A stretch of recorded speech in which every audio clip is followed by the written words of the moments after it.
Hello everyone. Today I'm here to test ride the CFMOTO 450MT. This episode was meant for the CFMOTO 450MT launch. So why the delay? We bought this bike ourselves, but when our mechanic tried to order it, it wasn't in stock, so we rode a 450S2 instead. First off, we bought this bike ourselves. CFMOTO looks down on small creators with only 10k subs, so we can say what we like, can't we? I was going to film more of the exterior, but that's been done to death. Plus, some people just complain that I'm not riding, so let's get straight to it. We're mainly going to see how this bike rides on paved roads. I don't off-road. Secondly, for those who do, your mind's likely made up as there are just so few bikes to choose from. Let's start with the pros.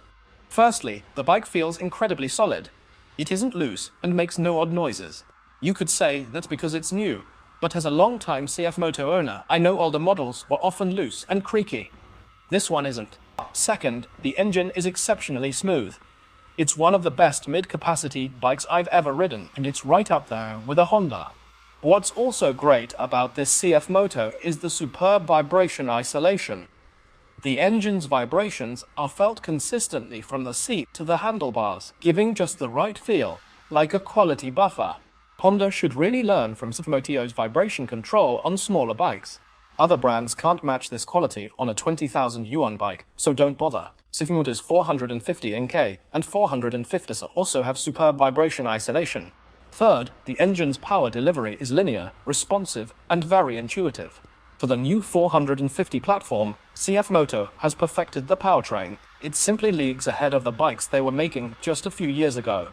Fourth, the gear shift is just okay. It lacks the premium, sucked-in feel, but the throw is short, and for the price, it's really not bad. You might think this is a glowing review, but I struggled to find even these few positives. Now for the cons. The first complaint is the fuel consumption. It's about 10 to 20% higher than the 450NK we have in-house. We thought 3.8 was high for the 450NK. It's now at 4.6.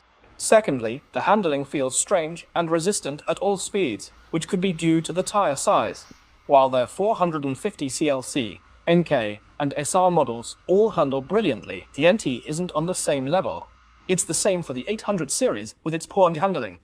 The 800MT is getting a major update, implying the 450MT will follow. Early CFMOTO buyers must hold on tight.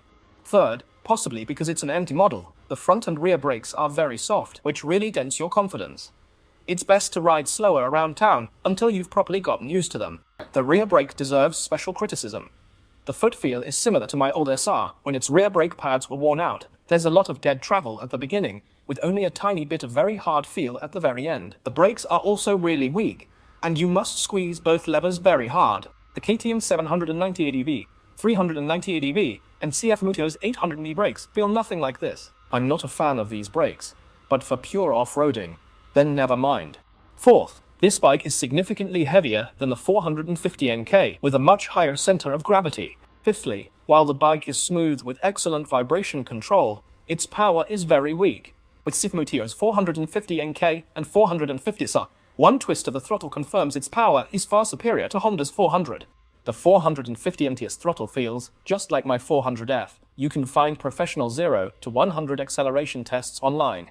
My blind guess is that it's probably much slower than their 450NK and SR. Also, our bike hits the rev limiter at 9,500 RPM. Just weak power? No.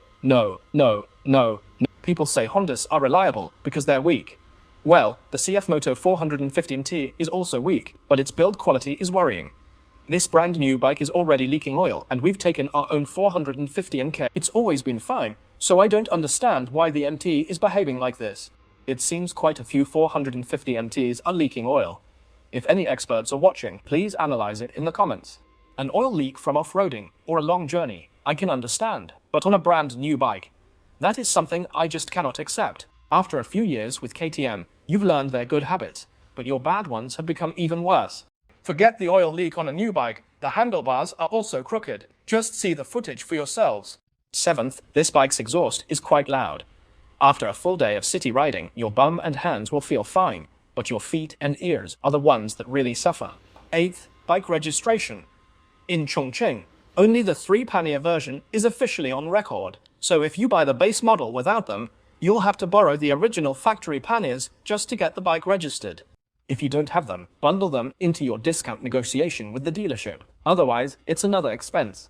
After registration, if you take the 3 panniers off, or if you fitted a set that isn't the original CFMOTO ones, you might be in for some trouble if you run into the police. Alright then, those are my general feelings about the 450MT after riding it.